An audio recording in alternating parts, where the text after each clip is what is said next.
The sun was setting on a warm evening in Sarasota, Florida, casting a golden hue over the quaint streets and charming storefronts. Among these was the beloved family-run restaurant, Marino's Bistro, known for its hearty soups and homely ambiance. It had been a bustling day for the Marino family, who took great pride in their culinary heritage, and the dinner rush was in full swing. As customers filled the cozy dining area, the clinking of cutlery and the hum of conversation filled the air. At one corner table sat the Simmons family, regulars who had grown fond of the restaurant's signature clam chowder. Mr. Simmons, a tall man with a jovial demeanor, was recounting a humorous anecdote to his wife and teenage daughter when their soup arrived. "Here we go, folks. 2 clam chowders and 1 tomato bisque," said their waitress, placing the steaming bowls on the table with a warm smile.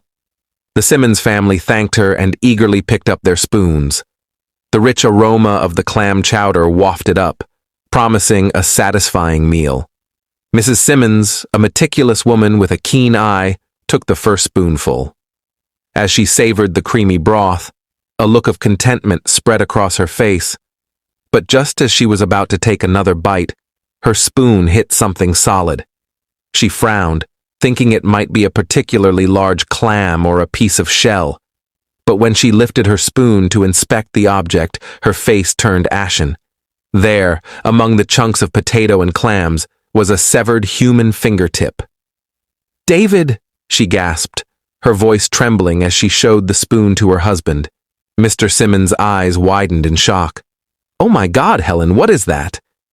Their daughter Emily let out a small scream, drawing the attention of nearby diners. The room fell silent as Mr. Simmons quickly flagged down their waitress. "Excuse me, but there's a finger in my wife's soup," he said, struggling to keep his voice steady. The waitress, a young woman named Jenny, stared in disbelief. "Oh my goodness, I'm so sorry, sir. Let me get the manager." Within moments, the restaurant's manager, Carlo Marino, hurried over.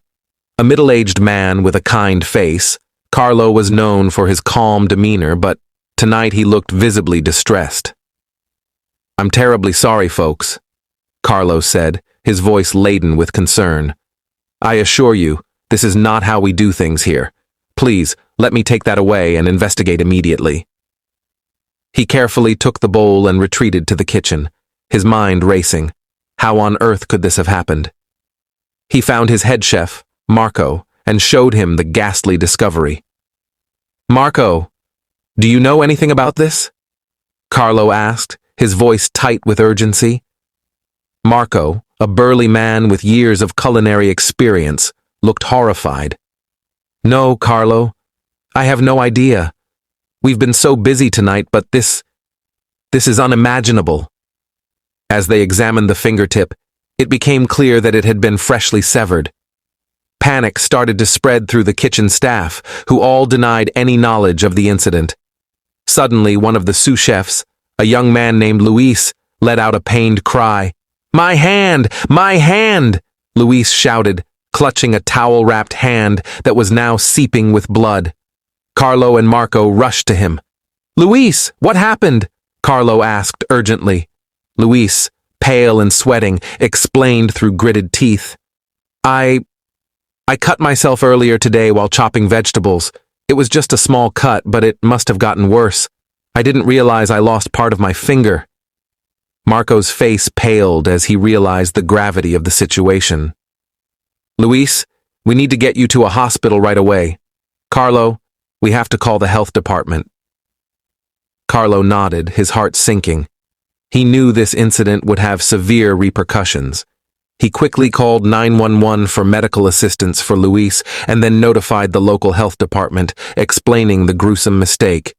Back in the dining area, the atmosphere was tense. News of the incident spread quickly, and other diners began inspecting their own meals with suspicion.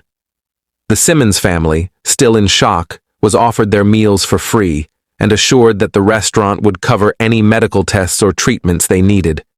Within the hour, health inspectors arrived, along with local news reporters who had caught wind of the bizarre and horrifying event. The inspectors conducted a thorough examination of the kitchen, noting several safety violations that had gone unnoticed in the chaos of the dinner rush. They ordered an immediate closure of Marino's bistro, pending a full investigation. Carlo stood outside the restaurant, speaking to reporters with a heavy heart. "We deeply regret this incident and are committed to ensuring it never happens again. Our top priority is the health and safety of our customers. We will fully cooperate with the investigation and take all necessary steps to improve our practices." The following days were a whirlwind of media coverage and legal consultations. The Simmons family, still reeling from their traumatic experience, decided to file a lawsuit against the restaurant for emotional distress and negligence. The news made headlines across the country, drawing a mix of sympathy and morbid curiosity from the public. In the meantime, Carlo and his family worked tirelessly to address the health department's concerns. They revamped their kitchen safety protocols, installed new equipment, and provided additional training for their staff. Despite their efforts, the stigma of the incident lingered, casting a shadow over the once beloved eatery. Months later, Marino's Bistro reopened under a new name, Marino's Fresh Start, with a renewed focus on transparency and customer safety. While some loyal patrons returned, many were hesitant, their memories of the soup surprise still fresh. For the Simmons family, life slowly returned to normal, but the incident left an indelible mark on their dining habits. They became advocates for stricter restaurant safety regulations, determined to prevent others from experiencing the same horror they had endured. In the end, the story of the soup surprise became a cautionary tale, a reminder of the importance of vigilance and care in the kitchen. And while Marino's Fresh Start struggled to regain its former glory, the lessons learned from that fateful night ensured that such a grisly mistake would never happen again.